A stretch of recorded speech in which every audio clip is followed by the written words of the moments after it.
Halo teman-teman, Assalamualaikum. Kali ini kita akan belajar bahasa Inggris bersama Bimotiva Twinkle Stars. Teman-teman, kali ini kita akan membahas tentang kalimat di dalam bahasa Inggris. Sentence in English, kalimat dalam bahasa Inggris. Ya. Yang pertama, apa itu kalimat? Jadi kalimat itu adalah kata-kata yang punya maksud yang jelas.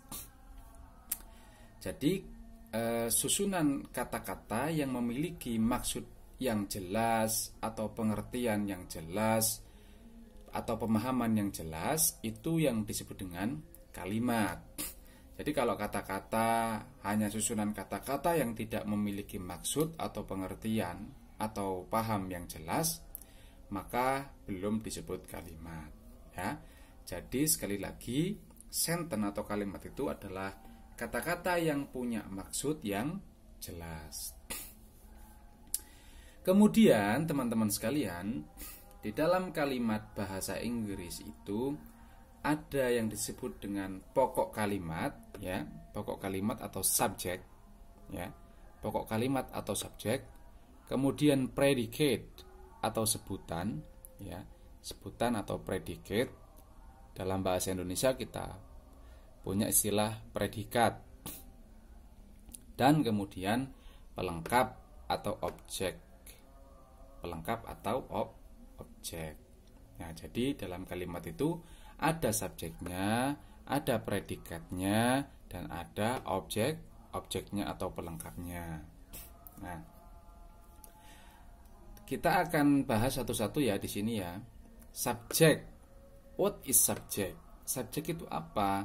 Ya, subjek itu sesuatu yang biasanya letaknya sebelum kata kerja verb. Ya, jadi letaknya itu sebelum kata kerja verb, biasanya ada di awal kalimat. Biasanya ada di awal kalimat subjek itu, ya. Jadi kemudian letaknya sebelum kata kerja. Biasanya kata kerja atau verb. Verb di dalam bahasa Inggris itu verb itu letaknya itu sebelum kata kerja, sebelum verb ini atau sebelum kata kerja itu subjek itu, ya. Nanti kita akan tahu lebih detail contoh-contohnya. Kemudian subjek itu berupa kata benda, teman-teman, atau noun, ya, kata benda atau noun, ya. Jadi subjek itu berupa kata benda atau noun. Atau bisa juga kata ganti. Kata ganti subjek yang disebut dengan pronoun, ya. Pronoun dan semisalnya yang dianggap sebagai noun atau pronoun. Jadi subjek itu letaknya sebelum kata kerja. Subjek itu adalah noun, ya, berbentuk noun atau pronoun, yakni kata ganti. Nanti akan ada apa saja kata ganti itu. Dan semisalnya yang dimisalkan atau dianggap sebagai noun atau pronoun. Kemudian yang ketiga, unsur dari kalimat itu adalah objek, ya, objek pelengkap dari kalimat itu. Nah, objek itu tempatnya setelah predicate. Jadi tempatnya setelah predicate atau predikat, ya. Jadi yang pertama ada subjek, kemudian diikuti predicate, kemudian diikuti objek. Jadi sekali lagi, objek itu tempatnya setelah predicate, ya. Gampang ya teman-teman ya. Oke, selanjutnya, ya, di sini ada catatan.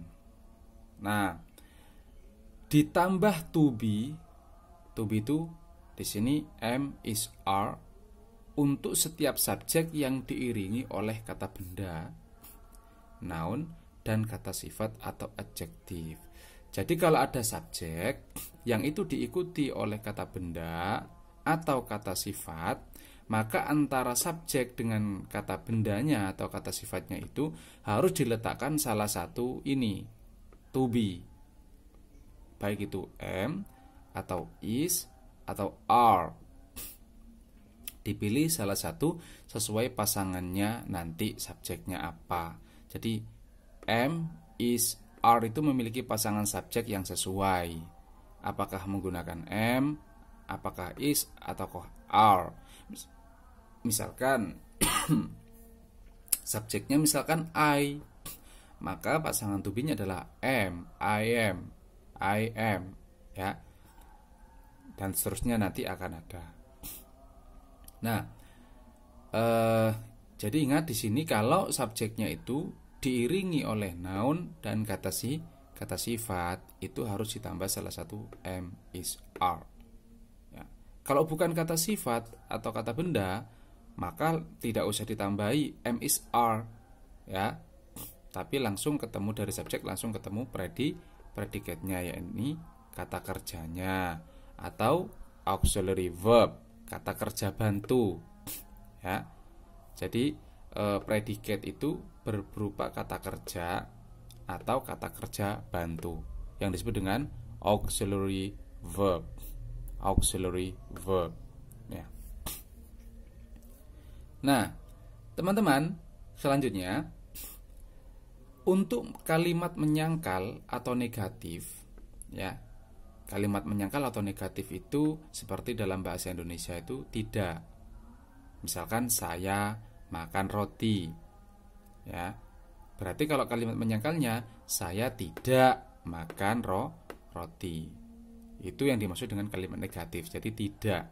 Untuk kalimat menyangkal atau negatif, setelah kata kerja bantu ditambah not. Nah, jadi tidak, untuk menyebut kalimat menyangkal itu hanya ditambahkan not setelah kata kerja bantu, ya. Setelah auxiliary itu ditambahi not. Gampang ya? Gampang.